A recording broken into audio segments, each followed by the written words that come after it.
Mamma mia, salut les amis et bienvenue dans cette nouvelle vidéo des Teachers du Net. Alors, toute la soirée, je devais travailler sur l'un de mes projets, mais j'ai passé tout le temps à regarder des vidéos YouTube. Donc là, vous voyez, il est maintenant minuit 35 et puis je n'ai rien fait de la soirée. Donc, vu que bientôt je dois aller me coucher et puis j'avais un petit projet en tête, je me suis dit pourquoi pas, je vais travailler sur ce projet-là. Comme ça, au moins, je pourrais dire que j'ai eu à faire quelque chose de la soirée. Donc, le projet en question que nous allons ici concevoir ensemble, c'est un convertisseur d'heure, minute à seconde. Donc, on aura par exemple 1 heure, 23 minutes, 45 secondes. Et puis, on va dire, ça fait combien de secondes? OK? Donc, pourquoi je veux faire ceci? Au niveau de mon site Parlons Code, vous allez voir, comme toute vidéo, on a une durée. Donc, si je prends cette vidéo qui est là, la durée est de, ici, ça fait bizarre de se voir soi-même, la durée est de 53 secondes, ok? Si on prend une autre vidéo, la durée ici, elle est de 2 minutes 19 secondes. On prend une autre vidéo, la durée, elle est de 13 minutes 27 secondes. Mais au niveau de la base de données pour ce site-là, je ne vais pas stocker la durée en disant par exemple 6 minutes 45 en disant 6 minutes à 45 secondes ou bien par exemple 1 heure, 23 minutes, 56 secondes. Je ne vais pas stocker la durée comme une chaîne de caractères de cette manière. Ce que je stocke, c'est le nombre de secondes.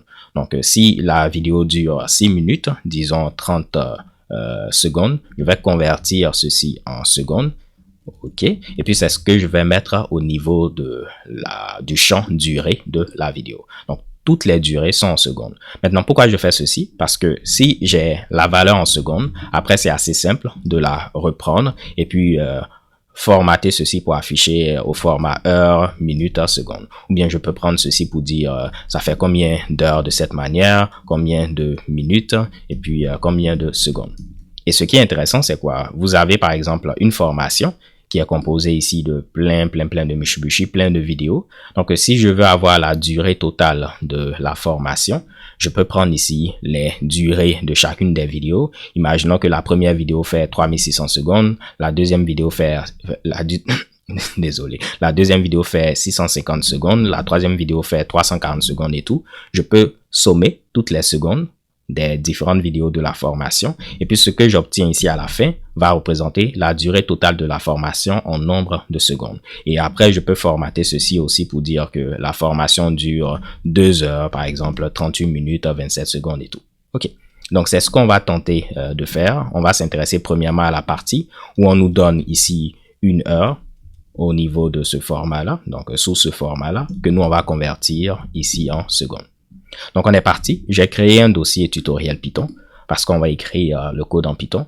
Le plus important, ce n'est pas le langage parce que une fois qu'on a l'algo, donc l'ensemble d'étapes à suivre, on peut traduire ceci dans n'importe quel langage de programmation. Ok, là, on va utiliser Python parce que c'est un langage de haut niveau et puis il va nous permettre ici de faire le prototypage ici de la solution assez rapidement. Donc, je vais ouvrir ceci au niveau de mon éditeur préféré qui est Sublime Text. Et puis, on va créer un fichier qu'on va appeler converteur.pi. Donc, convertisseur.py. OK, magnifique. Donc, comment est-ce qu'on veut procéder? On peut donner ici, je vais agrandir un peu. On peut donner, par exemple, quelque chose qui va ressembler à ceci. Et nous, on veut maintenant dire ça fait combien de secondes. OK, donc, créons une fonction qu'on va appeler convert, disons, time in seconds, de cette manière-là. Elle va prendre une chaîne de caractères qui va représenter le temps, ok? Donc, ce Mitsubishi-là qu'on va donner comme une chaîne de caractères. Et puis, nous, on doit retourner ici le nombre de secondes qui va être un entier. Donc, par exemple, 4500 secondes, un truc de ce genre-là. Donc, en Python, on peut rajouter les types. En disant par exemple ça ici, ça va être une chaîne de caractères et puis on va retourner à ce niveau-là un entier. Donc là, je dis que ma fonction prend une chaîne de caractères et puis elle retourne un entier. Là, je peux tester cette fonction-là, on va l'appeler et puis on va dire que on va donner comme valeur la chaîne de caractères qui est là. On exécute le code et puis vous voyez, rien n'est affiché parce qu'on retourne la valeur mais on ne l'affiche pas. Donc, je vais faire un print afin d'afficher la valeur qui est retournée. Et ça doit nous retourner 4500. Et puis après, on affiche 4500. Donc, on verra 4500. Donc, actuellement, le code qu'on a écrit, quelle que soit la valeur qui est passée, donc si je donne 1h0000, ça va toujours nous retourner ici 4500. OK. Donc, soit dit en passant, si vous n'êtes pas familier avec Python, même si ce n'est pas important, Python, ce n'est pas un langage à typage statique, c'est un langage à typage dynamique. Donc, tel que ça fonctionne, ça permet ici d'indiquer qu'on reçoit une chaîne de caractères et puis on retourne un entier. Mais on pouvait passer n'importe quoi, au fait. On pouvait passer un entier et puis vous allez voir que ça va marcher sans problème, OK? Donc, ce n'est pas un langage à typage statique, comme par exemple le C ou bien le Java, ou si on donne ici un entier alors qu'on attendait une chaîne de caractères, il va se plaindre. Donc, lui, on peut définir ici les types qu'on veut, mais après, il faudra utiliser un autre outil qui va nous permettre de vérifier est-ce que c'est bon, par exemple, OK? Si vous êtes intéressé, il y a un outil, par exemple, qui a pour nom MyPy. C'est un outil qu'on peut utiliser pour vérifier, en grosso modo, est-ce que le typage qu'on a eu indiqué, il est respecté. Afin de vous montrer comment est-ce qu'on peut l'utiliser, on peut faire python-m v1. Donc, je vais créer un environnement virtuel au niveau duquel je vais tenter d'installer ici MyPy en question. Donc, on patiente un peu. Voilà, l'environnement a été créé. Je vais l'activer. venv bin activate. Donc là, je cherche le mot. Donc là, on s'éloigne un peu de ce qu'on voulait faire, mais ce n'est pas grave. On va faire pip install de MyPy. Parfait. Et une fois qu'il est installé, regardez, ici, si je viens et puis je donne un entier, vu qu'on a dit on reçoit une chaîne de caractères, si j'utilise MyPy pour lui demander de vérifier mon fichier converteur.py, est-ce que tout est bon, il va nous dire qu'il y a un problème, que à un moment donné, on passe ici un entier alors qu'on devait passer une chaîne de caractères. Donc, si vous avez ce genre d'outils-là d'analyse statique, vous pourrez les utiliser pour vérifier que tout est bon, mais Python en lui-même, il ne va pas vérifier le code pour vous, OK? Donc là, vous voyez que ici, par exemple, on nous dit à la ligne 5, c'est cette ligne-là, on a passé un entier, alors qu'on attendait à ce niveau-là une chaîne de caractères. Donc, vous pourrez rajouter, si vous faites de l'intégration continue, ce genre d'outil-là qui va automatiquement vérifier que tout ce que vous avez mis comme ici typage a été respecté. Mais là, si je mets ceci, normalement, tout va être bon. Il va nous dire qu'il n'a rien trouvé. De la même manière, si la fonction, elle retournait ici une chaîne de caractères, on aurait un problème. On avait dit on retournait un entier. Vu qu'on a retourné ici une chaîne de caractères, il va nous dire problème aussi. Vous voyez à la ligne 2, on retourne ici une chaîne de caractères alors qu'on attendait un entier. Donc, ce n'était pas important, mais c'était juste pour vous montrer que Python lui-même, il n'allait pas regarder ceci. Mais si vous avez des outils comme MyPy, vous pourrez ici vérifier après que tout est bon. Donc, là, revenons à nos moutons. Ici, on ne veut pas retourner toujours 4500. On veut se baser sur la chaîne de caractères et puis déterminer le nombre de secondes. Donc, je pense que ceci, ça va être un peu simple. Au niveau de Python, je vais lancer le shell interactif en faisant ici Python. Si on a la chaîne de caractères qui est là, donc là, j'ai mis 2 fois les cotes, on peut utiliser split. Et puis, split va nous permettre d'exploser un peu notre chaîne de caractères. Donc, on peut dire qu'on veut l'exploser en utilisant le 2 points comme séparateur. Donc, vous allez voir, on aura une liste. OK, c'est comme un tableau. On aura une liste. Et puis, on aura le premier élément qui est 0,4 parce que c'est celui-là qu'on trouve avant le 2 points. Le deuxième élément va être 45 et puis le troisième élément va être 23. Donc, si vous avez déjà fait du PHP, c'est un peu comme ici explode pour exploser notre chaîne de caractères. Donc, nous, si on procède de cette manière, ça va être cool. On sait qu'au niveau du premier élément, on aura le nombre d'heures. Au niveau du deuxième élément, le nombre de minutes. Et puis, au niveau du troisième élément, le nombre de secondes. Donc, je vais venir ici et puis je vais dire, on prend notre chaîne de caractères qui est là. On va l'exploser en utilisant le 2 points. Et puis là, on aura ici l'ensemble des parties au niveau d'un tableau. Maintenant, ce qui est intéressant, on sait que la partie 0 va représenter à ce niveau-là le nombre d'heures. Donc, si je l'écris en anglais, c'est hours. Soit dit en passant, si vous avez ceci, qui est une liste en Python, je vais l'appeler ici partie.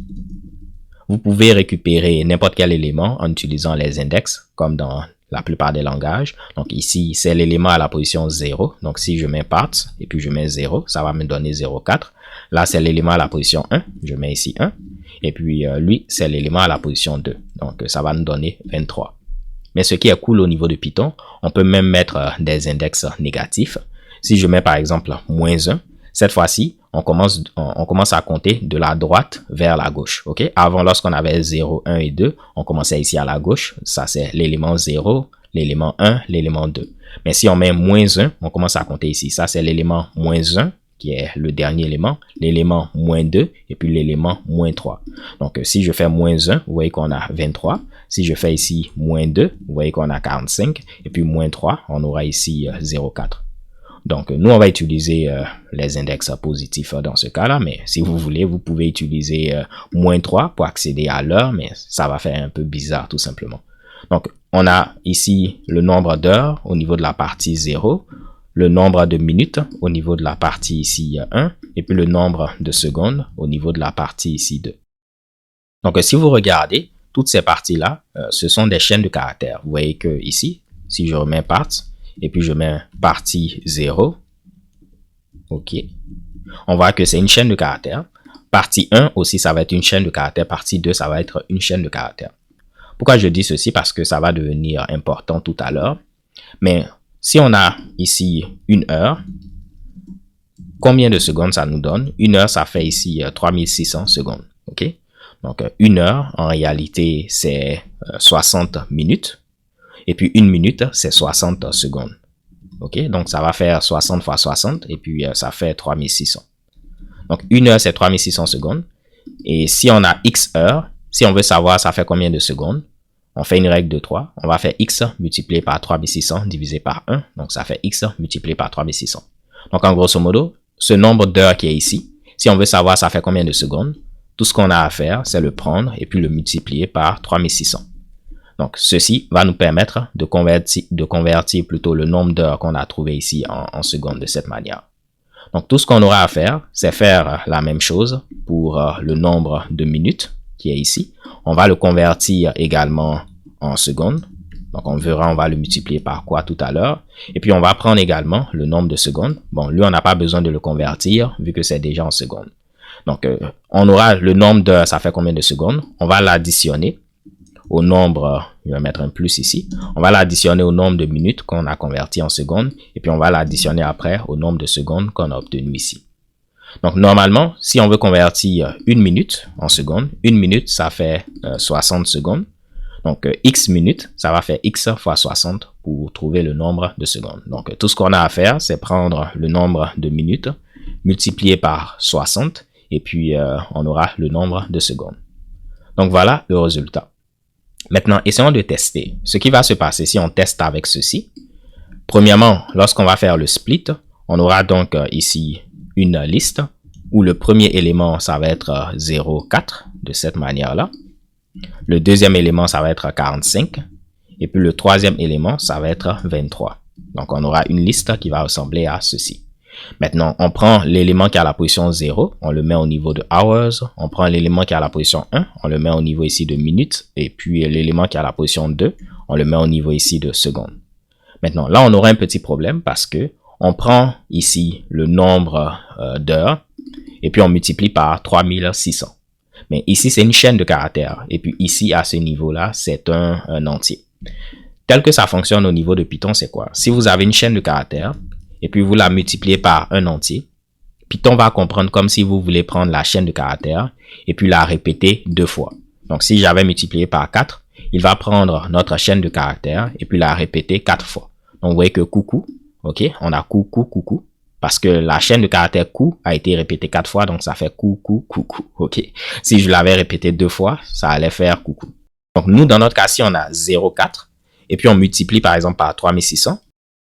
Vu que ça, on l'a mis sous forme de chaîne de caractères avec les cotes, c'est comme s'il va répéter cette chaîne de caractères ici 3600 fois.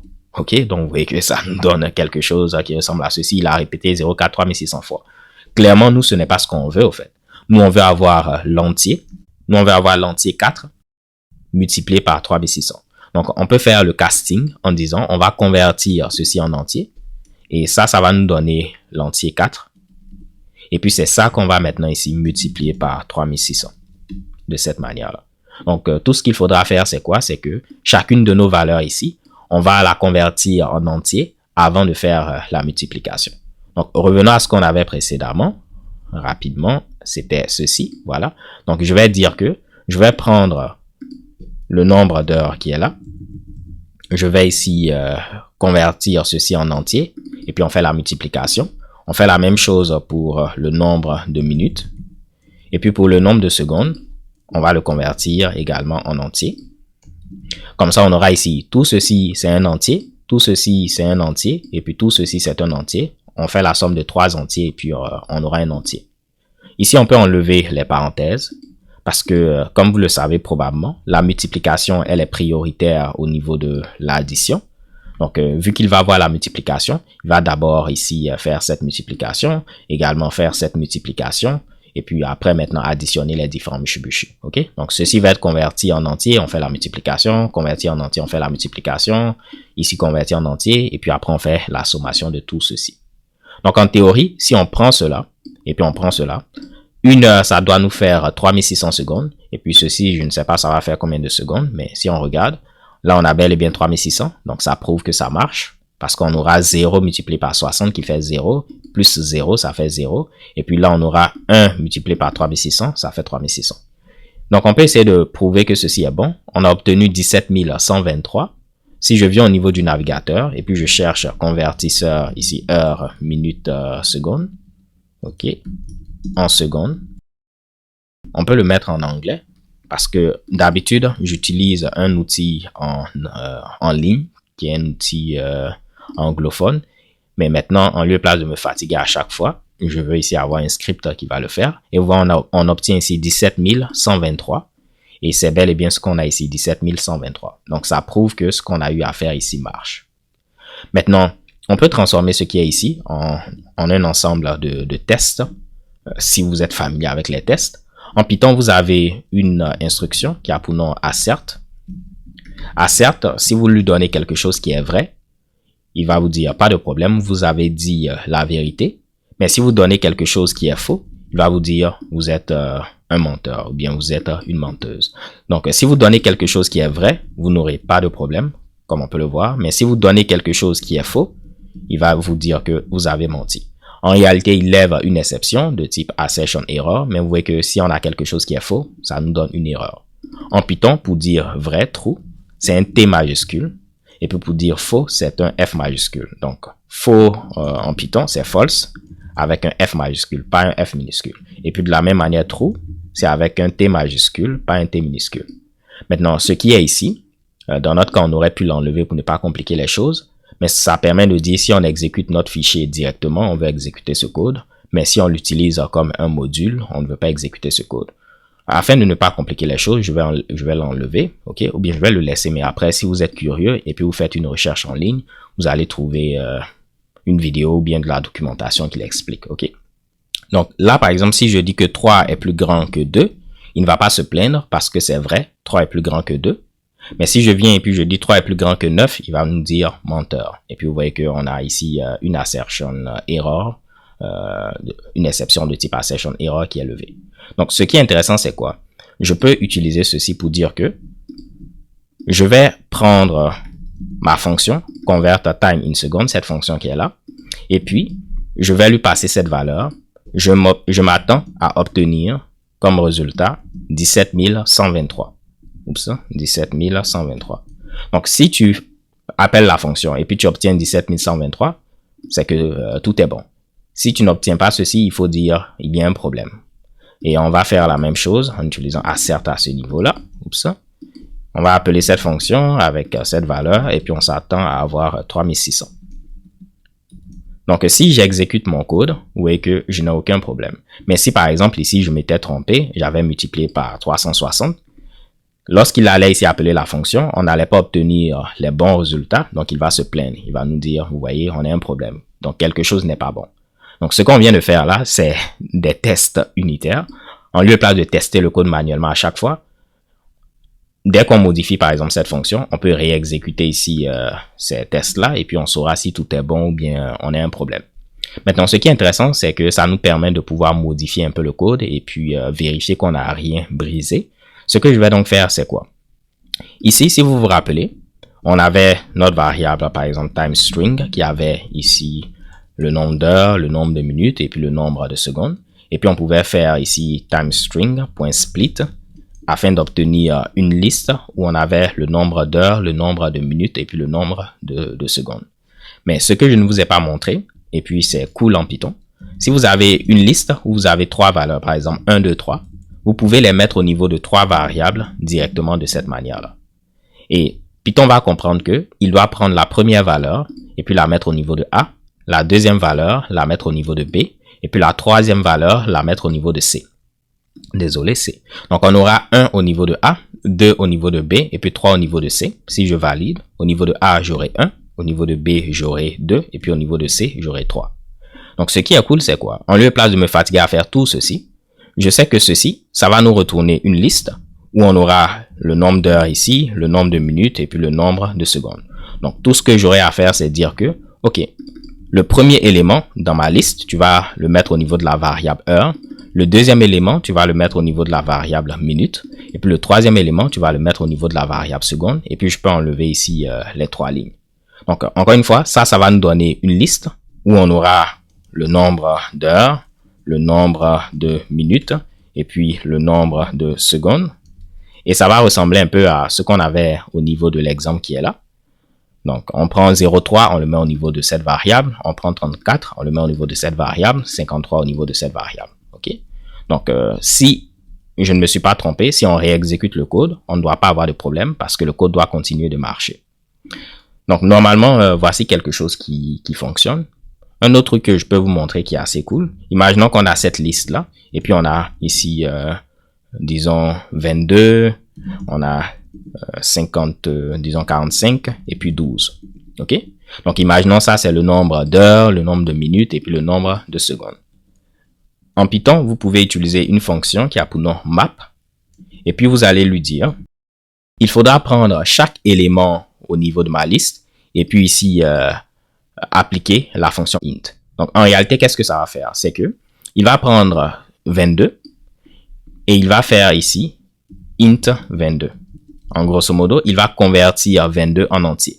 Il va faire la même chose pour 45. Il va convertir 45 en entier. Il va faire la même chose pour 12. Il va convertir ceci en entier.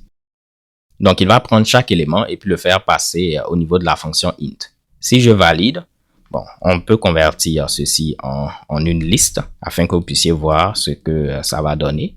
Et vous voyez qu'on obtient une liste ici où le premier élément est maintenant un entier, le deuxième élément est un entier, et puis le troisième élément est un entier. Donc, on a converti tous nos Mitsubishi en entier. Donc, ce que je peux faire ici, c'est quoi? Vu que ça, on sait que ça va nous retourner un tableau, donc une liste de ce genre-là. Si je veux convertir automatiquement tous mes éléments en entier, je peux faire map int, comme on l'a fait tout à l'heure, et puis voilà le travail. Donc, ça va nous donner ici une liste où on aura l'ensemble d'heures, minutes, secondes. On utilise map int ainsi de suite pour convertir ceci avec tous nos éléments qui vont être des entiers. On prend le premier élément, on le met ici, le deuxième élément ici, le troisième. Donc, à cette étape-là, heures, minutes et secondes sont des entiers. Donc, on n'a plus besoin de faire int ainsi de suite, vu qu'on les a déjà convertis automatiquement en entiers à ce niveau-là. OK? Donc, on vient là, on enregistre, on réexécute notre code et vous voyez que tout continue de marcher. On n'a pas d'erreur, ça veut dire que les modifications qu'on a eu à faire n'ont rien brisé. Donc voilà, ça c'est comme la première partie de ce que je voulais faire. Je ne sais pas si c'est quelque chose que vous avez trouvé utile. Si tel est le cas, n'hésitez pas à me le dire. Au niveau de la deuxième partie, ce que je compte faire maintenant, c'est créer une fonction qui va prendre un nombre de secondes et qui va convertir ceci en heures, minutes et puis secondes. Donc, par exemple, si on donne ce Mitsubishi, ça va nous donner ceci de cette manière-là. Et puis, je vais créer une autre fonction qui, si on donne ici la même chose, va nous donner le nombre d'heures, le nombre de minutes et puis le nombre de secondes. Mais on va écrire quelque chose comme 4 heures, ici 45 minutes et puis 23 secondes. OK? Donc, vous voyez qu'on a le mot-clé « et » ici pour dire ça fait 4 heures, 45 minutes et 23 secondes. Et ce format-là, moi, je vais l'utiliser, par exemple, quand je vais afficher la durée totale de la formation. Donc, je vais utiliser le format qui est ici parce que c'est un peu plus élégant. Mais quand je vais afficher la durée d'une vidéo, je vais utiliser le format qui est ici, par exemple, pour dire que la vidéo fait par exemple, ici 45 minutes et puis 23 secondes, un truc de ce genre-là. Donc, lui, je vais l'utiliser pour les vidéos et puis lui, je vais l'utiliser pour la durée totale. On peut rajouter des Mitsubishi pour que ce soit intéressant. Imaginons que on a quelque chose qui nous donne ici 4 heures, 0 minutes et puis, disons, 22 secondes. On va faire en sorte que notre fonction, si on a 0 quelque chose, on ne va pas l'afficher. Donc là, ça ne fait pas vraiment de sens de mettre ici 0 minutes 22 secondes. On pourra dire simplement que ça fait 4 heures et 22 secondes. Donc si on avait quelque chose qui était à 0, imaginons que c'était le nombre de secondes aussi. Là, on allait dire simplement ici 4 heures. Donc si on prend en exemple ceci, on avait vu que c'est 3600 secondes. On ne va pas dire que ça fait ici 1 heure et 0, donc 0 minutes et 0 secondes. On va dire simplement que ça fait 1 heure. Et puis, on ne va pas afficher tout ce qui est 0. Donc, si c'est quelque chose qui vous intéresse, n'hésitez pas à me le dire en commentaire. Et puis, ce sera la prochaine vidéo que je vais faire concernant ces Mitsubishi-là. Donc, ces deux autres fonctions. Et puis, on aura terminé notre travail. Mais là, je pense qu'on a un peu travaillé aujourd'hui. Je suis content. Je pourrai me coucher et puis je n'aurai pas de remords. Donc, merci d'avoir regardé cette vidéo. J'espère qu'elle vous a été bénéfique. Si tel est le cas, n'hésitez pas à la liker. Et on se donne rendez-vous à une prochaine vidéo. Stay tuned and take care. Peace.